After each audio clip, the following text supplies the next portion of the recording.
Hello, today is Friday, October 10th, and welcome to episode 512 of Fault Lines, the National Security Institute's podcast that gets you quickly up to speed 3 times a week on the national security and foreign policy debates shaking up America. I'm NSI Senior Fellow Morgan Vina, and I'm joined today by Executive Director Jamil Jaffer, Deputy Executive Director Martha Miller, and Senior Fellow Andrew Boreem. Today, we are heading back to the Middle East, where Israel and Hamas have agreed to the first phase of the U.S.-brokered ceasefire and hostage prisoner exchange deal. Under the agreement, Hamas will release remaining Israeli hostages, including the remains of those deceased, and Israel will release more than 1,000 Palestinian prisoners. Israel will also carry out a partial withdrawal of troops in Gaza, and humanitarian aid flows are set to increase. If fully implemented, this agreement would mark the most substantive diplomatic breakthrough in this conflict.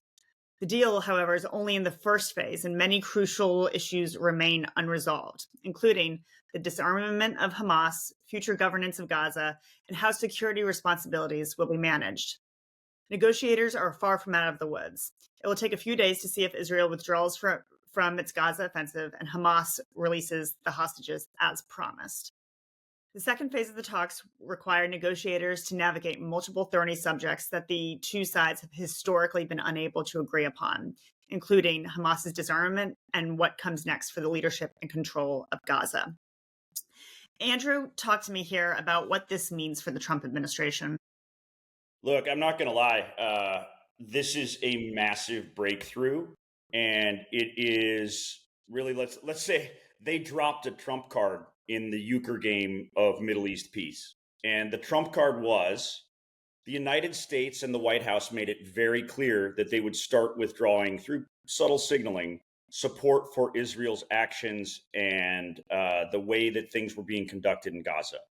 Now, in America, right, the domestic political divide is such that those on either side of the other can never give credit if somebody does the right thing. But I think in many ways, this is a demonstration of the use of soft power by saying, hey, perhaps the White House won't be with you all the way. And I think a big calculus for the White House, just as an external observer, was probably that you started to see the risk that a lot of moderate Arab countries that were very supportive of recognition of Israel were very supportive of movement toward normalization. And were not aligned with Hamas or Palestinian Islamic Jihad or Hezbollah or these Quds Force Iranian terrorist proxies. And I think what was starting to happen is on the ground, some of that support might have started to erode. And so the White House stepped in and said, enough. And I think right now the question is going to be devil is in the details. Will the conviction exist on the American side to lean on Netanyahu's government strongly enough that he honors every single piece of the ceasefire and a movement towards some sort of normalization? And frankly, as a human being, I want to see that aid flood into Gaza. There are trucks waiting, there's food waiting, and there's been enough suffering and death. But that's where this guy stands. Yep. So, Jamil, turning to you here, Andrew knows that this deal is far from complete in terms of execution here. President Trump, notably today, did not get the Nobel Peace Prize. As we, had made predictions, a week or two ago on this podcast. So what do you make of this? Where do we go from here? Well, look, I mean, the Nobel Peace Prize isn't surprising. The deal isn't done yet. If President Trump actually does make lasting peace in the Middle East, I think he should get the Nobel Peace Prize. I mean, it would be the biggest accomplishment of any president in the last, 30 years. But let's see how this plays out. Look, to Andrew's point about the administration putting pressure on Israel, certainly right that needs to happen, and will need to happen in order for this deal to get done.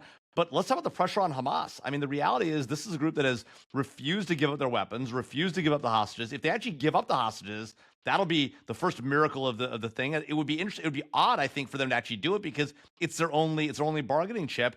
It's the most critical thing for the Israelis. So we've got to see that happen. In theory, the president said it's going to happen on Monday or Tuesday. We'll see if that happens. That will be a big deal if that happens, and could unlock a lot of things, including a further Israeli withdrawal to this line of sort of control inside of Gaza. They are going to have a security perimeter inside of Gaza. Everyone understands that. That's not that big a deal.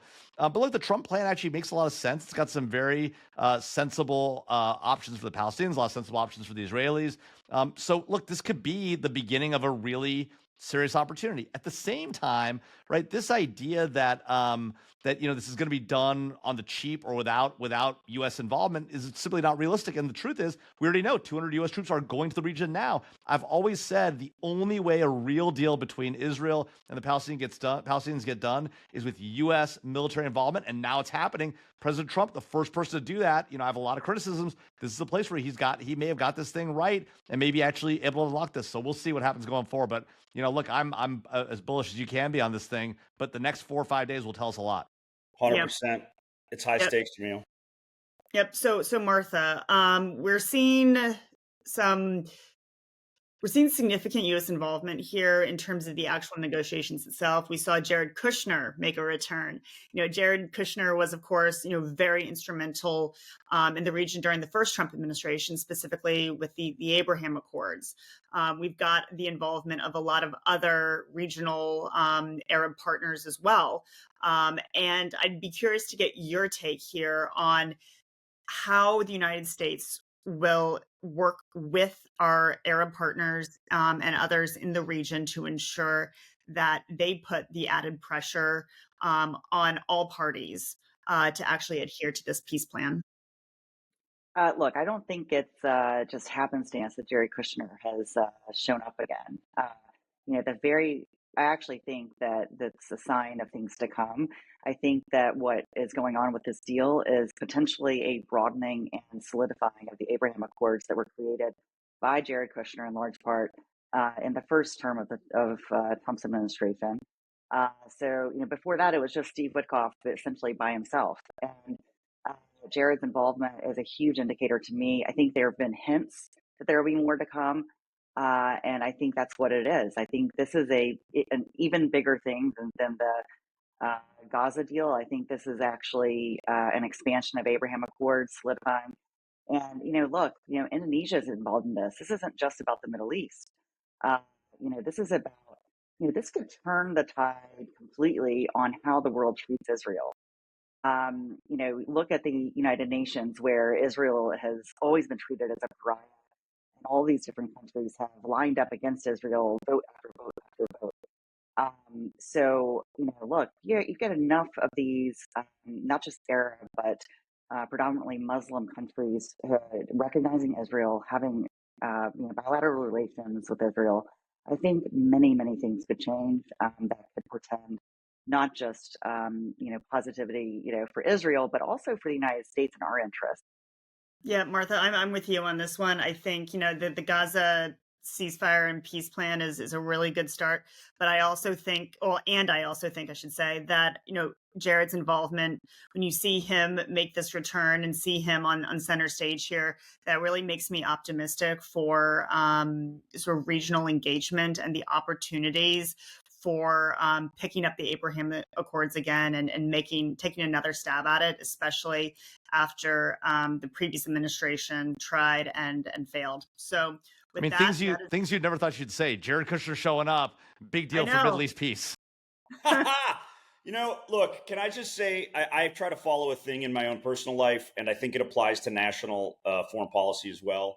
Let's remember to put principles before personalities, right?